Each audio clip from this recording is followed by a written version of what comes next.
Hi friends, simple and tasty గంగవాయిల కూర పచ్చడిని ప్రాసెస్లో ట్రై చేయండి. చాలా బాగుంటుందండి ఈ పచ్చడి అనేది పచ్చిమిరపకాయల కంటే ఎండుమిరపకాయలతో చేసుకుంటే మరింత రుచిగా ఉంటుంది. నచ్చితే మీరు కూడా ఈ ప్రాసెస్లో ట్రై చేయండి. ఫస్ట్ అయితే బాండీలో ఆయిల్ పోసేసుకొని ఎండుమిరపకాయలు, వెల్లుల్లి, 2 రెమ్మల కరివేపాకును వేయించుకొని పక్కన ఉంచుకోండి. ఇప్పుడు అదే ఆయిల్లో పసుపు, గంగవాయిల కూరను కూడా వేసేసుకొని ఈ విధంగా ఒక నిమ్మకాయ సైజ్ అంత చింతపండును కూడా యాడ్ చేసేసుకొని మూత పెట్టి ఉడికించుకోండి.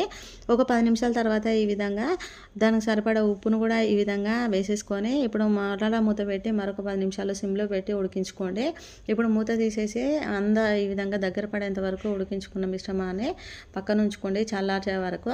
ఇప్పుడు మనం వేయించి పెట్టుకున్న ఎండుమిరపకాయల మిశ్రమాన్ని దాంతోపాటు ఈ విధంగా ఉప్పు, జీలకర్రను కూడా వేసేసుకొని మిక్సీ చేసుకోండి. ఇప్పుడు కారంను అడ్జస్ట్ చేసుకుంటూ గంగవాయిల కూర మిశ్రమాన్ని కూడా దాంట్లో వేసేసుకొని ఒకసారి ఈ విధంగా మిక్స్ చేసుకోండి. అంతే అండి, ఎంతో రుచికరమైన గంగవాయిల కూర పచ్చడి రెడీ అయిపోయినట్లే.